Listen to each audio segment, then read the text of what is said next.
আসসালামু আলাইকুম প্রিয় শিক্ষার্থীরা, তোমরা সবাই কেমন আছো? আমিও ভালো আছি আলহামদুলিল্লাহ। বাজুসহ জব্বারি একাডেমি কর্তৃক আয়োজিত আজকের এই অনলাইন ক্লাসে তোমাদের সবাইকে স্বাগত জানাচ্ছি। আমি মোমেনা আক্তার, সহকারী শিক্ষক, বাজুসহ জব্বারি একাডেমি কক্সবাজার। আজকে আমরা দশম শ্রেণীর রসায়নের অধ্যায় 11 খনিজ সম্পদ জীবাশ্ম সম্পর্কে আলোচনা করব। চলো আজকে আমরা আমাদের ক্লাসটি শুরু করি। তোমরা সবাই খাতা কলম নিয়ে বসে পড়ো। পূর্বে আমরা কি ক্লাস করেছিলাম তোমাদের নিশ্চয়ই তোমরা সেটা সম্পর্কে অবগত আছো। গত ক্লাসে আমরা সমগোত্রীয় শ্রেণী, কার্যকরীমূলক এবং কয়েকটি উদাহরণ দিয়ে তাদের নামকরণ করেছিলাম। চলো আজকে আমরা নতুন ক্লাসে নতুন টপিক সম্পর্কে আলোচনা করি। আজকে আমরা আলোচনা করব হচ্ছে সম্পৃক্ত হাইড্রোকার্বন, যেটাকে আমরা অ্যালকেন নামে জানি। এটার নামকরণ কিভাবে করতে হয় সেটা শিখবো, অ্যালকেন মূলক শিখবো, প্রস্তুতি এবং হচ্ছে অ্যালকেনের ধর্ম সম্পর্কে আলোচনা করব। প্রথমে আমাদের টপিকটা কি ছিল? সম্পৃক্ত হাইড্রোকার্বন। সম্পৃক্ত হাইড্রোকার্বন, পূর্বে আমরা সম্পৃক্ত হাইড্রোকার্বন সম্পর্কে জেনেছিলাম। আমি বলেছিলাম যেসব কার্বন শিকলে কার্বন কার্বন একক বন্ধন থাকবে তখন তাকে আমরা সম্পৃক্ত হাইড্রোকার্বন অথবা অ্যালকেন বলে জানবো।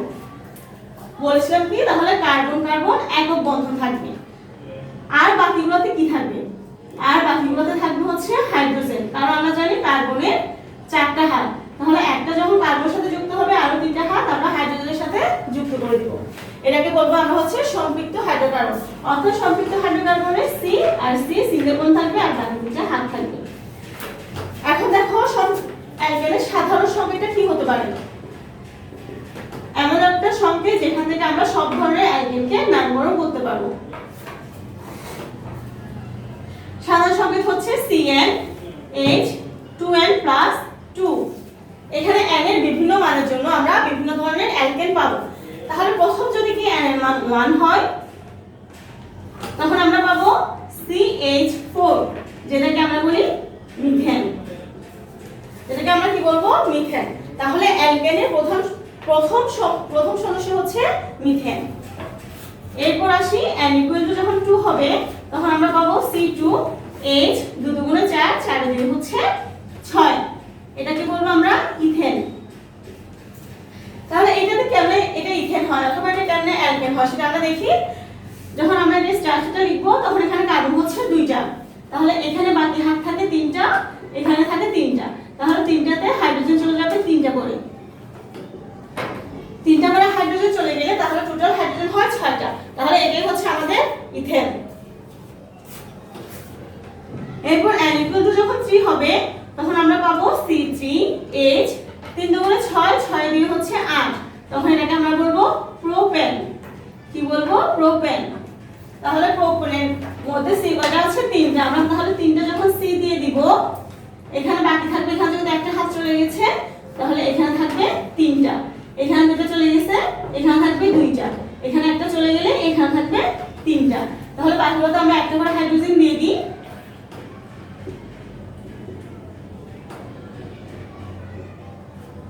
তাহলে দেখো 3টা হাইড্রোজেন, 3টা কার্বন আর হচ্ছে 8টা হাইড্রোজেন। তাহলে এটাকে আমরা বলবো হচ্ছে প্রোপেন। এভাবে n = 4 হলে আমরা পাবো C4H, 4 দুগুণে 8 আর 2 হচ্ছে 10। এটাকে বলবো হচ্ছে বিউটেন। n = 5 হলে হবে পেন্টেন, n = 6 হলে হেক্সেন, n = 7 হলে হেপ্টেন, n = 8 হলে অক্টেন, n = 9 হলে ননেন এবং হচ্ছে n = 10 হলে ডেকেন। আমরা এই 10 পর্যন্ত নামকরণটা করব। তাহলে আমি আশা করছি তোমরা নামকরণটা বুঝতে পেরেছো। তাহলে নামকরণ দেখো, আমরা বলেছি অ্যালকেন, তাহলে আমাদের নামের শেষে কি যুক্ত হচ্ছে n। আমি গত ক্লাসে দেখিয়েছিলাম মিথ, ইথ, প্রোপ, এগুলোতে যখন আমরা n যোগ করব তখন এগুলো আমরা নামকরণ করতে পারবো, অ্যালকেনের নামকরণ করতে পারবো। আশা করছি তোমরা নামকরণটা বুঝতে পেরেছো।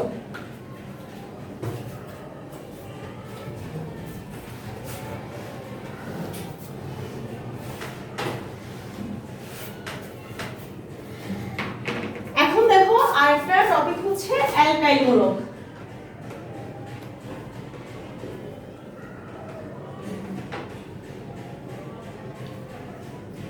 আমরা একটু আগে শিখেছিলাম অ্যালকেনের সাধারণ সংকেত, যেটা ছিল CnH2n+2। পারবো কিনা CnH2n+1, তাহলে এখানে তো দুইটা ছিল, তাহলে এখানে আরেকটা হাইড্রোজেন আমরা এভাবে দিতে পারি। আর এটাকে আমরা লিখতে পারি R হিসেবে, অর্থাৎ RH, অ্যালকেনকে লিখবো RH হিসেবে। আর এই শুধু যখন Rটাকে লিখবো তখন এটাকে আমরা বলবো হচ্ছে অ্যালকাইল মূলক, অ্যালকাইল মূলক। তাহলে আমরা কি বুঝতে পেরেছি? অ্যালকেন থেকে যখন আমরা একটা হাইড্রোজেন অপসারণ করব তখন যে একযোজী মূলকের সৃষ্টি হয় তখন তাকে আমরা বলবো হচ্ছে অ্যালকাইল মূলক। তাহলে কি বলেছি? অ্যালকেন থাকবে, অ্যালকেন থেকে একটা হাইড্রোজেন সরিয়ে ফেলবো, সরিয়ে ফেললে যে একযোজী মূলকের সৃষ্টি হবে তাকে বলবো অ্যালকাইল মূলক। তাহলে আমাদের প্রথম সদস্য কি ছিল? Methane, CH4। মিথেন থেকে যখন আমি একটা হাইড্রোজেন নিয়ে নিব, একটা হাইড্রোজেন নিয়ে নিলে এখানে কি থাকবে? CH3। তাহলে এখানে একটা বন্ধন কিন্তু খালি থাকবে, CH3। তাহলে এটাই হচ্ছে মিথাইল মূলক, মিথাইল মূলক। এরপর আমাদের ছিল C2H, 2 দুগুণে 4, 4 ও দিকে ছিল 6। C2H6 ছিল ইথেন। ইথেন থেকে যখন আমি আবার এখান থেকে যখন আমি একটা হাইড্রোজেন সরাই ফেলবো তখন আমি পাবো C2H5, যেটাকে বলবো ইথাইল, ইথাইল মূলক। তাহলে C2H5, তাহলে আমরা এটাকে কিভাবে লিখবো? তাহলে C দুইটা থাকবে, এখানে বসবে হাইড্রোজেন 3টা, এখানে বসবে হাইড্রোজেন 2টা, তাহলে আরো বাকি রয়েছে একটা হাত। তাহলে একটা হাত এভাবে খালি রাখবো, এখানে আমরা এইভাবে লিখবো। তাহলে আমরা ইথেন থেকে যখন একটা হাইড্রোজেন অপসারণ করব তখন আমরা একে নামকরণ করব ইথাইল মূলক। এভাবে প্রোপেন থেকে করলে প্রোপাইল এবং বিউটেন থেকে বিউটাইল মূলক হবে। তাহলে আমরা দেখো এটার নামকরণ আমরা কিভাবে করছি? যেহেতু অ্যালকাইল, তাহলে আমরা যোগ করেছি কি? আই। নামের শেষে আমরা কি যোগ করেছি? আই। তাহলে আমাদের মনে রাখতে হবে অ্যালকেন থেকে যখন আমরা একটা হাইড্রোজেন অপসারণ করব তাহলে যে একযোজী মূলকের সৃষ্টি হয় তখন তাকে অ্যালকাইল মূলক বলবো।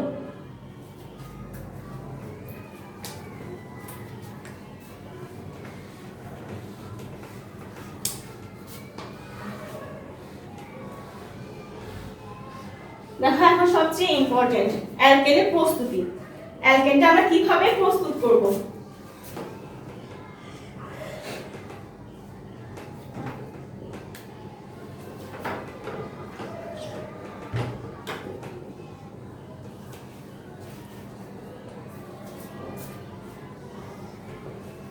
অ্যালকেনের প্রস্তুতি, প্রথমে আমরা অ্যালকেন প্রস্তুত করব হচ্ছে কার্বন ডাই অক্সাইড থেকে।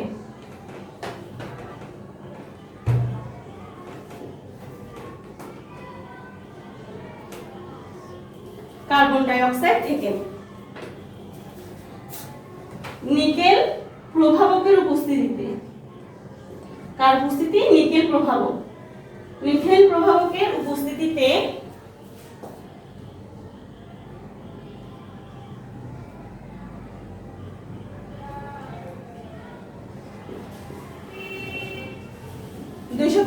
সেলসিয়াস তাপমাত্রায়, তাহলে আমরা কি বলছি? নিকেল প্রভাবকের উপস্থিতিতে 250 সেলসিয়াস তাপমাত্রায় কার্বন ডাই অক্সাইডের সাথে যখন আমি হাইড্রোজেন সংযোজন করব তখন আমরা পাবো মিথেন আর পানি।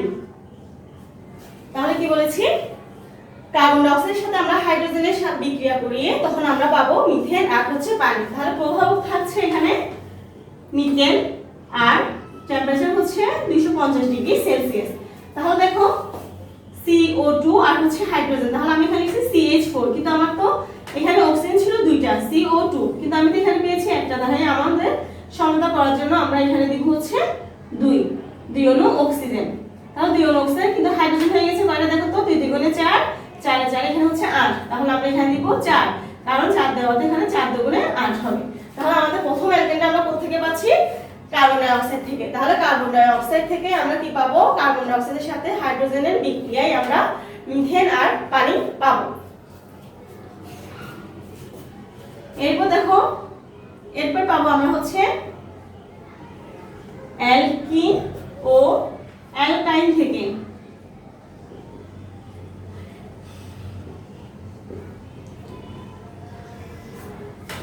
গত ক্লাসে আমরা অ্যালকিন আর অ্যালকাইন সম্পর্কে আমরা আলোচনা করেছিলাম। অ্যালকিনে কি থাকবে? কার্বন কার্বন ডবল বন্ড থাকবে, আর অ্যালকাইনে থাকবে হচ্ছে কার্বন কার্বন ট্রিপল বন্ড।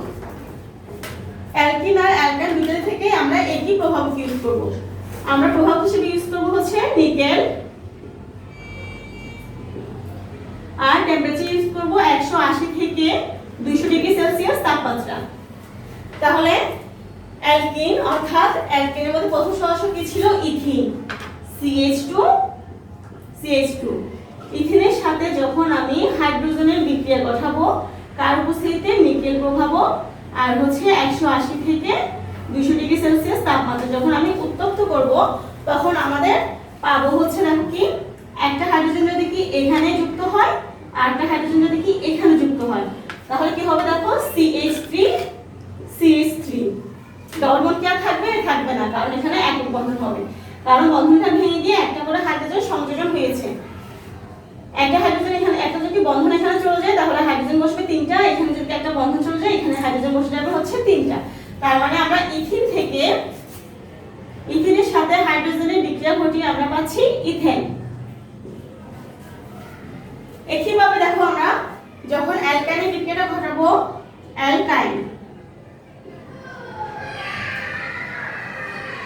অ্যালকাইনও ঠিক সেম, আমরা বসাবো কি? হাইড্রোজেন। প্রভাব থাকবে নিকেল, আর টেম্পারেচার থাকবে 180 ডিগ্রি থেকে 200 ডিগ্রি সেলসিয়াস তাপমাত্রা। এই তাপমাত্রা যখন আমরা ইথাইনের সাথে হাইড্রোজেনের বিক্রিয়া ঘটাবো, তখন কি হবে? তখন আমরা ঠিক সেম ইথেন পাবো। তাহলে সেটা আমরা কিভাবে পাই দেখো তো? এখানে তো হাইড্রোজেন ছিল 2টা, আর এখানে আছে 2টা, 4টা, কিন্তু আমার তো এখানে আছে 6টা হাইড্রোজেন। তাহলে আমাদের এখানে কত দিতে হবে? 2 দিতে হবে, কারণ 2 দেওয়াতে এখানে হয়ে যাবে 2 দুগুণে 4, 4 দিকে হচ্ছে 6, 6টা হাইড্রোজেন হবে। তাহলে 2টা হাইড্রোজেন যুক্ত হবে এখানে, এখানে 2টা হাইড্রোজেন, আর এখানে 2টা হাইড্রোজেন যুক্ত হবে, টোটাল হচ্ছে 4টা হাইড্রোজেন যুক্ত হয়ে, 2টা হাইড্রোজেন আর একটা হাইড্রোজেন যুক্ত হয়ে হচ্ছে CH3 হবে। এখানে 2টা হাইড্রোজেন আর এখানে একটা হাইড্রোজেন যুক্ত হয়ে CH3 হবে, আর বন্ধনটা ভেঙে গিয়ে একক বন্ধন হবে, তখন আমরা পাবো ইথেন। তাহলে অ্যালকিন ও অ্যালকাইন থেকে আমরা কিভাবে পেতে পারি?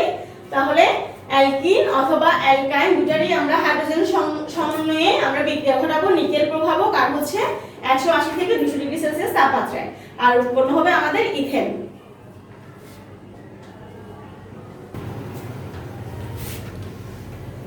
আশা করছি তোমরা এখানে দুইভাবে অ্যালকিনের প্রস্তুতি, অ্যালকাইনের প্রস্তুতি সম্পর্কে তোমরা জানতে পেরেছো। দেখো অ্যালকাইনের প্রস্তুতি আমরা আরো একভাবে জানতে পারি, সেটাকে বলবো আমরা ডিকার্বোজিলেশন বিক্রিয়া। ডিকার্বোজিলেশন বিক্রিয়াটা কাকে বলে? যখন আমরা সোডিয়াম ইথানয়েটকে ক্যালসিয়াম হাইড্রোক্সাইডের উপস্থিতিতে সোডিয়াম হাইড্রোক্সাইডের সমন্বয়ে বিক্রিয়া ঘটাবো, তখন আমরা পাবো হচ্ছে দেখো কি, সোডিয়াম ইথানয়েট। সোডিয়াম ইথানয়েটকে সোডিয়াম হাইড্রোক্সাইডের সাথে বিক্রিয়া ঘটাবো, তার উপস্থিতিতে ক্যালসিয়াম অক্সাইড, অর্থাৎ ক্যালসিয়াম অক্সাইডের উপস্থিতিতে সোডিয়াম ইথানয়েটের সাথে সোডিয়াম হাইড্রোক্সাইডকে বিক্রিয়া ঘটালে আমরা পাবো এখানে CH3 আর হচ্ছে H যুক্ত হয়ে CH4 মিথেন, আর হচ্ছে এখানে আছে সোডিয়াম, এখানে আছে একটা সোডিয়াম, তাহলে হবে Na2CO3, তাহলে পাবো মিথেন এবং সোডিয়াম কার্বনেট। তাহলে আমি কি বলবো? ক্যালসিয়াম অক্সাইডের উপস্থিতিতে সোডিয়াম ইথানয়েটকে সোডিয়াম হাইড্রোক্সাইড দ্বারা উত্তপ্ত করলে মিথেন এবং সোডিয়াম কার্বনেট উৎপন্ন হয়। এই বিক্রিয়াটাকে ডিকার্বোক্সিলেশন বিক্রিয়া বলা হয়। তাহলে একইভাবে এভাবেই আমরা অ্যালকেন উৎপন্ন করতে পারবো। এই চ্যাপ্টারটা খুব বেশি ইম্পর্টেন্ট, তোমরা সবাই খুব ভালোভাবে এই চ্যাপ্টারটা শেষ করার চিন্তা করবা। এরপর দেখো অ্যালকেনের ধর্ম।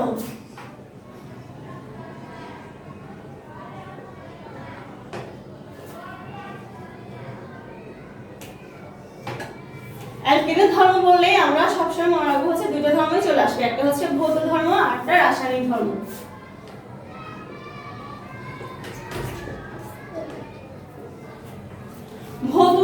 ভৌত ধর্ম বলতে কি বোঝাবো, এটা মানে কোন অবস্থায় আছে। আমাদের কথাতে তিনটা অবস্থা থাকে, কঠিন, তরল এবং হচ্ছে গ্যাসীয়।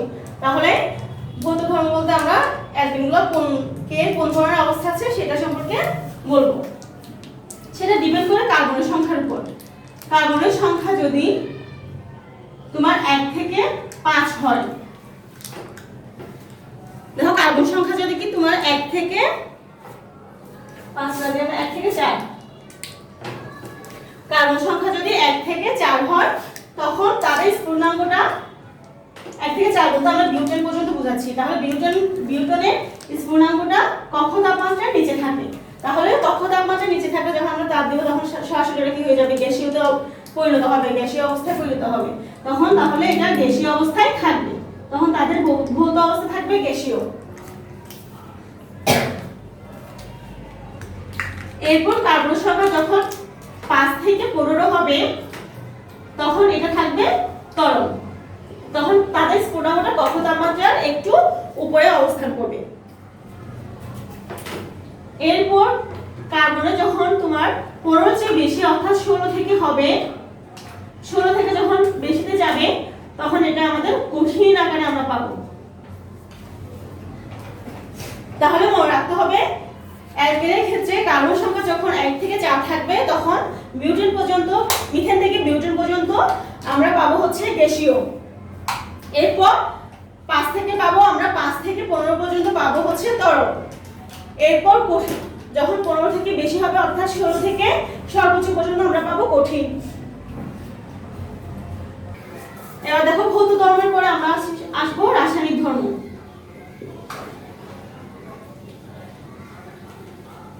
এমনিতে অ্যালকেন হচ্ছে রাসায়নিকভাবে নিষ্ক্রিয়, সেজন্য আমরা অ্যালকেনকে অনেক সময় প্যারাফিন বলে ডাকবো। প্যারাফিন অর্থাৎ আসক্তিহীন। অ্যালকেনটা আসক্তিহীন হয় অর্থাৎ অ্যালকেনটা অন্য কারোর সাথে বিক্রিয়া করতে চায় না, তখন তাকে আমরা বলবো হচ্ছে প্যারাফিন। কিন্তু কিছু ক্ষেত্রে যেমন সূর্যালোকের উপস্থিতি অর্থাৎ আল্ট্রাভায়োলেট রশ্মির উপস্থিতিতে অ্যালকেনকে আমরা, অ্যালকেনের প্রথম সদস্যটা ছিল হচ্ছে মিথেন।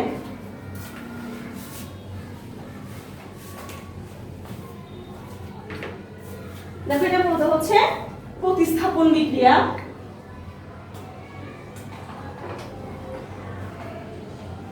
আমরা প্রতিস্থাপন বলতে পারি, হ্যালোজেন বলতে পারি, হ্যালোজেনের সাথে বিক্রিয়া বলতে পারি, অথবা ক্লোরিনের সাথে বিক্রিয়া বলতে পারো। ক্লোরিনের সাথে বিক্রিয়া এই ক্ষেত্রে কি হবে, এই ক্ষেত্রে আমাদের দেখো কি করতে হবে, তাহলে আমাদের অ্যালকেনের প্রথম সদস্য ছিল মিথেন, মিথেনকে আমরা বিক্রিয়া করাবো হচ্ছে ক্লোরিনের সাথে সূর্যালোকের উপস্থিতিতে, আল্ট্রাভায়োলেট রশ্মির উপস্থিতিতে। আমরা ততক্ষণ পর্যন্ত বিক্রিয়া করব যতক্ষণ পর্যন্ত হাইড্রোজেন, এই যে মিথেনের প্রত্যেকটা হাইড্রোজেন অর্থাৎ 4টা হাইড্রোজেন অপসারিত না হয়। আর অপসারিত হয়ে 4টা হাইড্রোজেনের পরিবর্তে আসবে হচ্ছে 4টা ক্লোরিন, যেটা হচ্ছে টেট্রাক্লোরোমিথেন। তাহলে দেখো প্রথম বিক্রিয়া কি হয়, একটা করে, এটা 4টা ধাপে বিক্রিয়া শেষ হবে, প্রত্যেক ধাপে আমাদের একটা করে হাইড্রোজেন একটা করে ক্লোরিনের সাথে বিক্রিয়া করে HCl উৎপন্ন করবে। তাহলে আমরা একটা করে হাইড্রোজেন আর হচ্ছে Cl দিয়ে HCl দিলাম, তাহলে C থাকবে, যেহেতু একটা হাইড্রোজেন চলে গেছে তাহলে এটা হবে CH3Cl, এটাকে বলবো হচ্ছে ক্লোরোমিথেন। এরপর দেখো CH3Cl, এখানের সাথে আমি আবার ক্লোরিনের সাথে বিক্রিয়া করাবো। বিক্রিয়া করলে আবারও সেম একটা হাইড্রোজেন একটা ক্লোরিন বিক্রিয়া করে যুক্ত হয়ে যাবে HCl উৎপন্ন করবে, আর এখানে রয়ে যাবে CH2, যেহেতু একটা হাইড্রোজেন আমরা নিয়ে নিয়েছি তাহলে CH2 হবে আর এখানে হবে Cl একটা ছিল, আর একটা যখন আসবে তখন হবে Cl2। তাহলে যেহেতু দুটো আসছে তখন আমরা বলবো হচ্ছে ডাইক্লোরোমিথেন।